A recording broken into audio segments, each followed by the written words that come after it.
हर व्यक्ति को यह बताना पड़ेगा कि मैं गुलाम हूं कि आजाद हूं। हर व्यक्ति को मैं लिख करके दूंगा सिस्टम को कि मैं आजाद हूं, मैं इस सूरज की रोशनी से चलने वाला व्यक्ति जिसने तुम्हारा कुछ नहीं लिया है, मैं एक आजादी घोषित करता हूं, मैं अपने आप को भारत सरकार घोषित करता हूं। बताओ तुम क्या करोगे उस दिन? सरकार मुझे लिख करके दे, मुझे लिख करके जवाब चाहिए तुम्हारा कि तुम मेरे मालिक हो या मैं तुम्हारा मालिक हूं।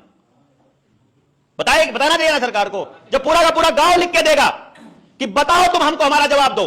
जब तक तुम्हारी संस्था में बैठा कोई अधिकारी आधिकारिक रूप से हमको कागज पर लिखकर नहीं देता है कि असली मालिक कौन है, तब तक हमारे गांव में घुसने की जरूरत नहीं है। यह बात केवल हम तब कह पाएंगे जब हमारे गांव का हर आदमी बात को समझता है।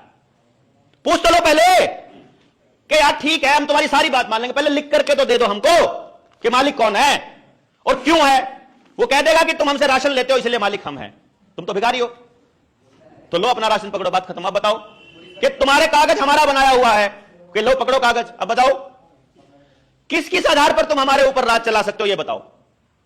तुम इस आधार पर बना सकते हो कि भारत की सरकार ने कानून और केंद्र सरकार ने, लोकसभा ने कानून बनाया। बताओ लोकसभा को कौन तय करता है?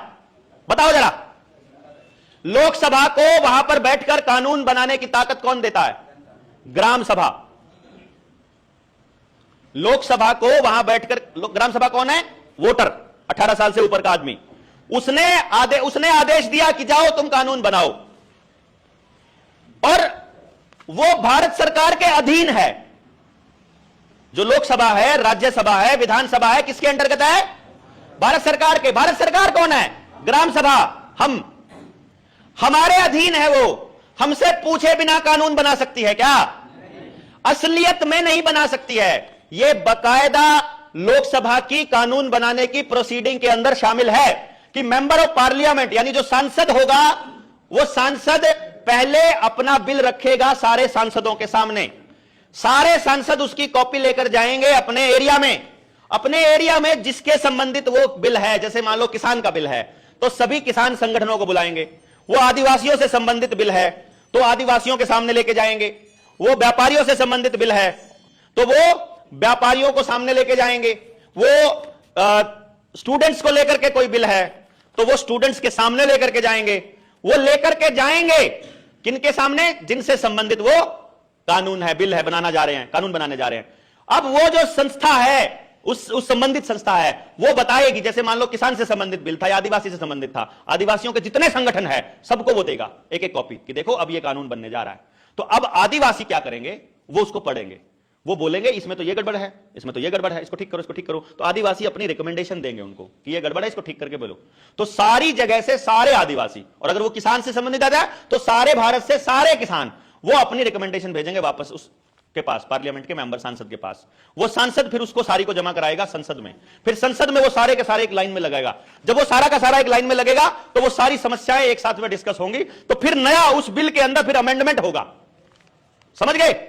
उसमें वो बदलाव होगा कि जनता ये चाहती है। वो बदलाव के हिसाब से फिर नया कानून फिर पेश किया जाएगा। पेश करने वाली जो पार्टी है या जो सांसद है वो उस बिल के फायदे बताएगा कि ये कानून पास हो जाएगा तो देश की जनता को ये फायदा होगा। दूसरे तरफ विपक्ष ये बताएगा कि इसका ये नुकसान होगा। फायदा और नुकसान करके फिर जो चीज पे अमेंडमेंट करनी होगी उस पर अमेंडमेंट किया जाएगा और फिर पेश किया जाएगा। फिर उसके ऊपर बहस होगी और बहस के बाद फिर वोटिंग होगी। और फिर जब वोटिंग के अंदर जिधर भी वो 2/3 मेजोरिटी जितना भी पास करना है बहुमत से जब वो पास हो जाएगा तब वो मतलब लोकसभा से पारित होगा। लोकसभा से पारित होने के बाद वो विधान उसमें राज्यसभा में जाएगा। राज्यसभा में पारित होने के बाद वो राष्ट्रपति के पास साइन होने के लिए जाएगा। तब जाके वो कानून बनेगा। यानी आपका एक एक व्यक्ति जो इसमें शामिल है उसको शामिल किया जाना जरूरी है। तो क्या आपसे पूछ करके कानून बनाए जा रहे हैं? तो फिर हमारी सरकार कहां से है? मालिक से पूछे बिना नौकर तय कर रहा है कि मालिक तुम्हारी जमीन बेच दी है? ये तो ऐसे ही हो गया ना, दुकान पे रख लिया आपने कोई नौकर और नौकर अगले दिन मालिक आए, हाँ भाई सुनाओ कैसे हाल है? बोला मालिक दुकान बेच दी है? दुकान बेच दी है? अरे मैंने तेरे को मैनेजर लगाया था सिर्फ मैनेज करने के लिए। बोला आपने तो हमको अधिकार दिए थे, आप आते ही नहीं थे, हमने सोचा हम ही मालिक हैं, हमने बेच दिए उद्योगपति को, सस्ते में भाव में बेच दिया, अपना कमीशन बीच में रख लिया।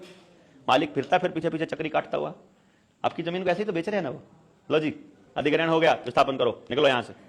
मालिक पेट में गया, क्या चक्कर है यार, हमसे पूछे बिना बेच दी कि तुम्हारे पूछने की जरूरत नहीं है। किसने कहा कि कानून बना दिया है? किससे पूछकर बनाया? हमने बना दिया। क्यों बनाया? अरे तुमने बहुमत दिया था। अरे बहुमत थोड़ी दिया था, 30% से जीते हो, 70% ने तो तुम्हें नहीं दिया था बहुमत। सब गोलमाल है ना? बिना जागरूकता के हो सकता है ये लड़ाई? ये बड़ी लड़ाई है। हम आपको अंधेरे में रख करके बिल्कुल नहीं चलेंगे, स्पष्ट बताएंगे। आपके पास समय है लड़ने के लिए, हिम्मत है, जिगरा है, जमीर है, जिंदा सत्य की लड़ाई लड़ सकते हो तो आगे बढ़ना, वरना अपना घर जाके सो, जितना लड़ा जाता है उतना लड़ो। और अगर अगली पीढ़ी बचानी है तो फिर यह पीढ़ी को बलिदान देने के लिए तैयार रहना पड़ेगा, वरना अगली पीढ़ी 100% गुलाम है, 100%।